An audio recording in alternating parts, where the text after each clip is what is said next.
السلام علیکم ورحمۃ اللہ وبرکاتہ۔ آج کے خطبے کا عنوان زکوٰۃ اور اس کے احکام۔ الحمدللہ والصلاۃ والسلام علی رسول اللہ، اما بعد۔ یقیناً تمام تعریفیں اللہ کے لیے ہیں۔ ہم اس کی تعریف بیان کرتے ہیں، ہم اس کی تعریف بیان کرتے ہوئے اسی سے مدد کے طلبگار ہیں اور اپنے گناہوں کی بخشش بھی مانگتے ہیں، اور نفسانیوں برے اعمال کے شر سے اسی کی پناہ چاہتے ہیں۔ جسے اللہ ہدایت عنایت کر دے اسے کوئی بھی گمراہ نہیں کر سکتا، اور جسے وہ گمراہ کر دے اس کا کوئی بھی رہنما نہیں بن سکتا۔ میں گواہی دیتا ہوں کہ اللہ کے سوا کوئی بھی معبود برحق نہیں، وہ یکتا ہے، اس کا کوئی بھی شریک نہیں۔ اور میں یہ بھی گواہی دیتا ہوں کہ محمد صلی اللہ علیہ وسلم اللہ تعالیٰ کے بندے اور اس کے رسول ہیں۔ اللہ تعالیٰ کی جانب سے آپ پر، آپ کی آل اور صحابہ کرام پر ڈھیروں رحمتیں اور سلامتی ہو۔ حمد و ثنا کے بعد اے لوگو، اللہ سے ڈرو اور ان نعمتوں کا شکر بجا لاؤ جو آپ کو مال کی صورت میں ملی ہیں۔ بلا شبہ اللہ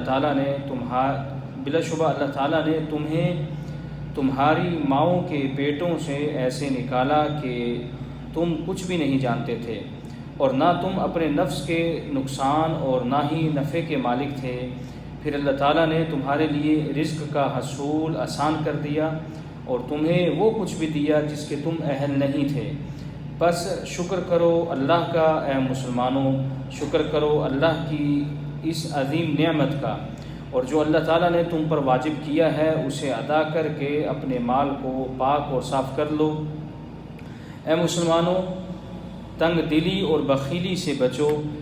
اگر کوئی بخیلی کو اپنے اوپر واجب کر دیتا ہے تو اس کے مال سے برکت اٹھ جاتی ہے اور وہ ہلاک ہو جاتا ہے۔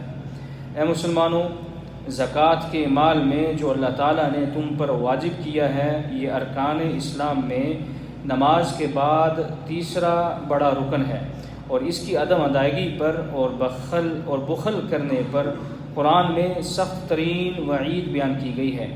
فرمان باری تعالیٰ ہے، اور جو لوگ اس چیز میں بخل کرتے ہیں جو اللہ نے ان کو اپنے فضل سے دی ہے، وہ یہ خیال نہ کریں کہ بخل ان کے حق میں بہتر ہے، بلکہ یہ ان کے حق میں برا ہے۔ قیامت کے دن وہ مال توق بنا کر ان کے گلوں میں ڈالا جائے گا جس میں وہ بخل کرتے تھے، اور اللہ ہی آسمانوں اور زمین کا وارث ہے، اور جو کچھ تم کرتے ہو اللہ تعالیٰ اسے بخوبی جانتا ہے۔ اسی طرح اللہ تعالیٰ ایک اور مقام پر ارشاد فرماتے ہیں، اور جو لوگ سونا اور چاندی جمع کرتے ہیں اور اسے اللہ کی راہ میں خرچ نہیں کرتے، انہیں دردناک عذاب کی خوشخبری سنا دیجیے، جس دن وہ دوزخ کی آگ میں گرم کیا جائے گا، پھر اس سے ان کی پیشانیاں اور پہلو اور پیٹھیں داغی جائیں گی۔ یہ وہی ہے جو تم نے اپنے لیے جمع کیا تھا، سو اس کا مزہ چکھو جو تم جمع کرتے تھے۔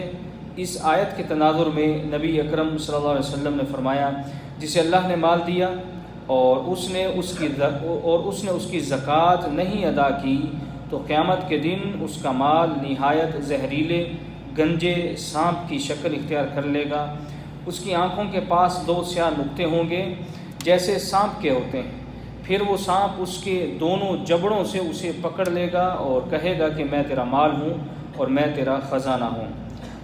اور دوسری آیت کے تناظر میں نبی اکرم صلی اللہ علیہ وسلم نے فرمایا، کوئی چاندی سونے کا مالک ایسا نہیں کہ اس کی زکوٰۃ نہ دیتا ہو، مگر وہ قیامت کے دن ایسا ہوگا کہ اس کی چاندی سونے کے تختے بنائے جائیں گے اور وہ جہنم کی آگ میں گرم کیے جائیں گے، پھر اس کا ماتھا اور کروٹیں اس سے داغی جائیں گی اور اس کی پیٹھ، اور جب وہ ٹھنڈے ہو جائیں گے پھر گرم کیے جائیں گے 50,000 برس کے دن، پھر اس کو یہی عذاب ہوگا یہاں تک کہ فیصلہ ہو اور بندوں کا اور اس کی کچھ راہ نکلے جنت یا دوزخ کی طرف۔ اے مسلمانوں، اللہ کی قسم، قیامت والے دن سونا اور چاندی دنیا کی آگ کی طرح والی آگ پر گرم نہیں کیے جائیں گے، بلکہ جہنم کی آگ پر انہیں تپایا جائے گا، جو کہ دنیاوی آگ سے 70 گنا زیادہ جوش والی ہے، جیسا کہ نبی اکرم صلی اللہ علیہ وسلم کی صحیح حدیث میں آتا ہے۔ اے مسلمانوں، جب مال کو گرم کیا جائے گا تو اس سے جسم کو جزوی طور پر نہیں داغا جائے گا، بلکہ جسم کو ہر طرف سے داغا جائے گا، پیشانی سے دونوں پہلوؤں کو اور پھر پیٹھ کو۔ اے مسلمانوں، جسموں کو داغنا اس وقت نہیں چھوڑا جائے گا جب تک کہ وہ ٹھنڈے نہ ہو جائیں اور ان کی حرارت ختم نہ ہو جائے، مگر پھر دوبارہ سے جہنم کی آگ سے سونے چاندی کو گرم کر کے لایا جائے گا اور پھر سے داغا جائے گا۔ اے مسلمانوں، بلا شبہ یہ عذاب نہ تو ایک دن کا، نہ ہی ایک مہینے کا، نہ ہی ایک سال کا ہے، بلکہ یہ عذاب اس دن سے تعلق رکھتا ہے جس دن کی مقدار 50,000 سال کے برابر ہے۔ پس اے اللہ کے بندو، اے اللہ اور اس کے رسول پر ایمان لانے والو، اے قرآن کی تصدیق کرنے والو، اس مال کی کیا قیمت باقی رہ جاتی ہے جس میں تم بخیلی کرتے ہو کہ زکوٰۃ نہ دینی پڑے؟ ایسے مال کا کیا فائدہ جو گرم کر کے اس سے عذاب دیا جائے؟ اس عذاب کا سبب کیا ہے؟ اس عذاب کا سبب کیا ہے؟ صرف بخیلی کرنا، اور اس مال میں بخیلی کرنا جو تمہاری موت کے بعد ہے ہی دوسروں کا، بلکہ اس مال کے حصول کے لیے ہم تو اپنی زندگیوں کو بھی ختم کر دیتے ہیں۔ اے مسلمانوں، بلا شبہ تم اللہ کی قسم اے مسلمانوں بلا شبہ تم اللہ کی قسم دنیاوی آگ کو بھی برداشت کرنے کی اور صبر کرنے کی طاقت نہیں رکھتے، تو تم جہنم کی آگ پر کیسے صبر کرو گے؟ اس لیے اللہ سے ڈرو اے مسلمانوں اور زکوٰۃ کو ادا کرو تاکہ تمہارے نفسوں کو پاک کیا جائے۔ اے مسلمانوں، بلا شبہ اللہ تعالیٰ کی حکمت اور رحمت کے ساتھ زکوٰۃ ہر قسم کے مال میں واجب نہیں ہے، بلکہ زکوٰۃ محدود چیزوں میں ہے، جیسے سونا، چاندی، مال مویشی، بشرطے کہ ان پر 1 سال گزر جائے اور یہ آپ کے پاس موجود رہیں۔ اسی طرح زیورات میں بھی زکوٰۃ نکالنا واجب ہے، جیسا کہ قرآن و سنت سے ثابت ہے۔ جناب عبداللہ ابن عمر رضی اللہ عنہما سے روایت ہے کہ ایک عورت رسول اللہ صلی اللہ علیہ وسلم کی خدمت میں حاضر ہوئی، اس کے ساتھ اس کی ایک بچی بھی تھی۔ اس بچی کے ہاتھ میں سونے کے 2 موٹے موٹے کنگن تھے۔ آپ صلی اللہ علیہ وسلم نے اس سے پوچھا، کیا تم ان موٹے موٹے کنگنوں کی زکوٰۃ دیتی ہو؟ تو اس نے کہا نہیں۔ آپ صلی اللہ علیہ وسلم نے فرمایا، کیا تمہیں یہ اچھا لگے گا کہ قیامت کے روز اللہ تعالیٰ تمہیں آگ کے 2 کنگن ان کے بدلے میں پہنائے؟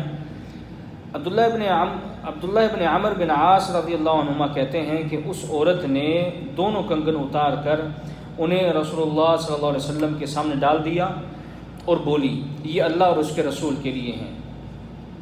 حافظ ابن حجر عسقلانی نے بلوغ المرام میں اس حدیث کی سند کو قوی کہا اور کہا اخرجہ الثلاثہ، یعنی یہ حدیث ابو داود، ترمذی اور نسائی میں ہے، اور ہمارے شیخ عبدالعزیز ابن باز رحمہ اللہ نے کہا کہ اس حدیث کی سند بالکل صحیح اور درست ہے، یعنی زیورات میں سے زکوٰۃ نکالنی واجب ہے۔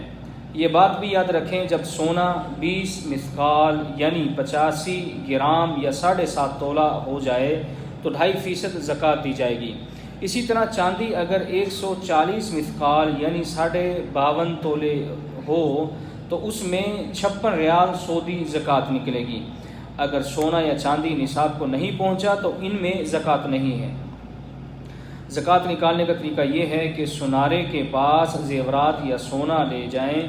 اگر وہ سونا 7.5 تولہ خالص سونے یعنی 24 کیرٹ کا ہو تو اس میں زکوٰۃ نکالنے کے لیے سونے کی قیمت دیکھیں، جتنے لاکھ بنے ہر لاکھ میں سے 2,500 زکوٰۃ دینا ہوگی۔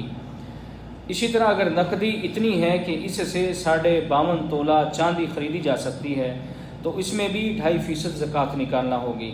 اسی طرح جس نے کسی دوسرے انسان کو قرض دیا ہوا ہو اور اسے قرض کے واپس ملنے کی امید بھی ہو تو اسے اپنے مال کی زکوٰۃ ادا کرنے کے لیے اپنے مال کو پاک کر لینا چاہیے۔ اگرچہ وہ مال اس کے قبضے میں نہیں ہے پھر بھی اسے زکوٰۃ نکالنی چاہیے، کیونکہ وہی اصل مالک ہے۔ اگر مال ملنے کی امید نہ ہو تو زکوٰۃ نکالنا واجب نہیں ہے، لیکن اگر کبھی اسے وہ مال مل جاتا ہے اور اس پر سال گزر جاتا ہے تو وہ اس مال میں سے زکوٰۃ نکالے گا۔ اے مسلمانوں، اسی طرح تجارتی مال میں زکوٰۃ فرض ہے۔ تجارت کا سامان ہر اس چیز کو کہتے ہیں جو منافع کی نیت سے خرید و فروخت کے لیے تیار کیا گیا ہو۔ تجارت کے سامان کو عروض اس لیے کہتے ہیں کہ یہ ایک حالت پر نہیں رہتا، کبھی کیا ہوتا ہے اور کبھی کیا، کیونکہ تاجر کا مقصود خاص مال نہیں ہوتا، بلکہ اس کا مقصد وہ منافع ہوتا ہے جو اس کو نقود کی شکل میں ملتا ہے۔ تجارت کا سامان پیسوں یعنی نقود کے علاوہ اموال کی تمام اقسام کو شامل ہے، جیسے گاڑیاں، سلے ہوئے کپڑے، ان سلے کپڑے، لوہا اور لکڑی وغیرہ، یعنی ہر وہ چیز جو تجارت کی غرض سے بنائی گئی ہو۔ تجارت کے سامان میں زکوٰۃ کے وجوب کی شرائط یہ ہیں: تجارت کے سامان کی قیمت نصاب تک پہنچی ہوئی ہو اور نصاب کا تعین سونے اور چاندی کے نصاب کی بنیاد پر کیا جائے گا، اس پر 1 سال گزر چکا ہو۔ تیسری شرط یہ ہے کہ وہ تجارت کی غرض سے تیار کیا گیا ہو، اور وہ یہ کہ اس میں منافع اور کمائی کا مقصد اور ارادہ کیا گیا ہو۔ اگر کسی آدمی نے پہلے تجارت کی نیت کی، پھر وہ نیت تبدیل کر کے اس سامان کو ذاتی استعمال میں لانے کی نیت کر لی، تو سال ٹوٹ جائے گا اور اس کا اعتبار نہیں کیا جائے گا۔ اور اگر اس نے دوبارہ تجارت کی نیت کر لی تو سال کے دنوں کا شمار نئے سرے سے کیا جائے گا، یعنی اس کی نیت کے وقت سے سال شروع ہوگا۔ لیکن اگر اس نے زکوٰۃ سے بچنے کے لیے تجارت کی نیت ترک کی تو پھر اس کا یہ حیلہ نہیں چلے گا اور سال برقرار رہے گا اور اس پر زکوٰۃ واجب ہو جائے گی۔ مثال کے طور پر اگر کسی نے محرم کے مہینے میں تجارت کی نیت سے زمین خریدی اور شعبان کے مہینے میں اس نے اپنی نیت تبدیل کر دی اور اس زمین پر رہنے کے لیے مکان بنانے کا ارادہ کر لیا، تو اس کا سال منقطع ہو جائے گا۔ پھر اگر اس نے اس زمین کے بارے میں شوال میں دوبارہ تجارت کی نیت کر لی تو سال کا شمار نئے سرے سے یعنی اس کی نیت کے دن سے ہوگا۔ لیکن اگر اس نے یہ سارا کام زکوٰۃ سے چھٹکارے کے لیے کیا تو پھر اس کا یہ حیلہ نہیں چلے گا، بلکہ اس پر زکوٰۃ واجب ہوگی۔ تجارت کا سامان سے زکوٰۃ نکالنے کا طریقہ یہ ہے کہ جب سال مکمل گزر جائے تو جو سامان بیچنے کے لیے خریدا تھا اس کی بازار میں اس وقت کی قیمت کے مطابق قیمت لگائی جائے، تو پھر فقیر اور غریب کی ضرورت کے مطابق اس میں سے یا اس کی قیمت میں سے زکوٰۃ نکالی جائے۔ تاجر تجارت کے سامان کی زکوٰۃ اس طرح شمار کرے گا کہ جو کچھ اس کے پاس ہے اس کی موجودہ قیمت کے اعتبار سے قیمت لگائے، جو نقدی اس کے پاس ہے چاہے اس کو تجارت میں استعمال کیا ہو یا نہ کیا ہو اس کو بھی ساتھ ملا لے، جو اس نے لوگوں سے قرض لینا ہے اس کو بھی جمع کر لے، جو اس نے قرض دینا ہے اس کو اس سارے مجموعے میں سے نفی کر دے، جو باقی رہ جائے اس میں سے 100 روپے پر 2.5 روپے کے حساب سے زکوٰۃ نکالے گا۔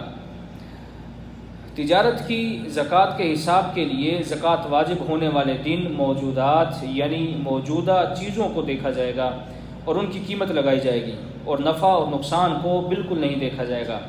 ڈھانپنے اور اٹھانے کے لیے استعمال ہونے والی چیزوں کو اگر بیچنے کی غرض سے نہ خریدا گیا ہو تو اس کی قیمت نہیں لگائی جائے گی، اور اگر انہیں بیچنے کے لیے خریدا گیا ہو تو ان کی اصل قیمت شامل کر کے زکوٰۃ نکالی جائے گی، جیسے شو روم وغیرہ ہوتے ہیں۔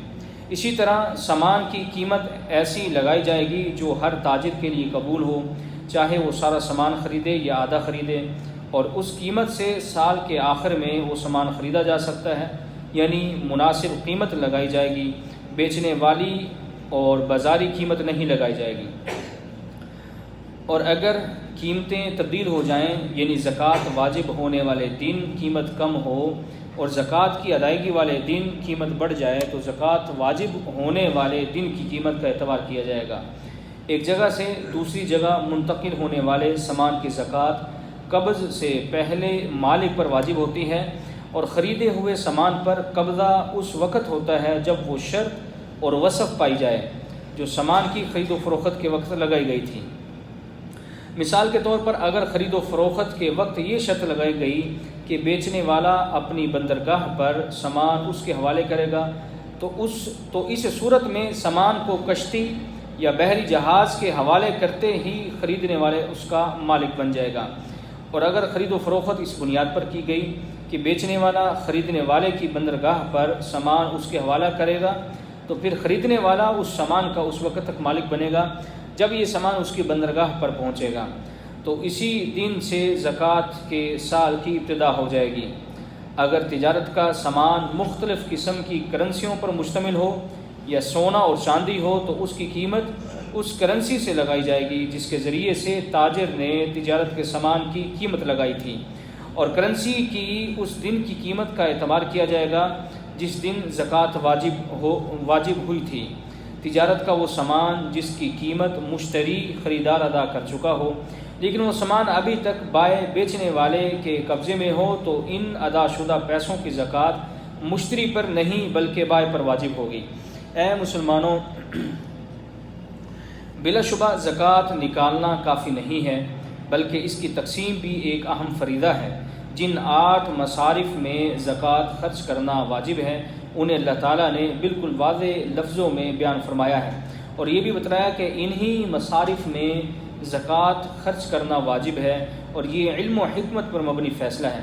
چنانچہ اللہ تعالیٰ قرآن مجید کے اندر ارشاد فرماتے ہیں، صدقات تو صرف فقیروں اور مسکینوں کے لیے اور زکوٰۃ جمع کرنے والے عاملوں کے لیے ہیں، اور ان کے لیے جن کے دلوں میں الفت ڈالنی مقصود ہو، یعنی نئے مسلمان، اور گردنیں چھڑانے میں یعنی قیدی وغیرہ، اور تاوان بھرنے والوں میں یعنی اگر کوئی بندہ کسی معاملے میں پھنس جائے تو اس کا تاوان اتارنا، اور اس کے راستے میں یعنی اللہ تعالیٰ کے راستے میں اور مسافر پر خرچ کرنے کے لیے ہیں۔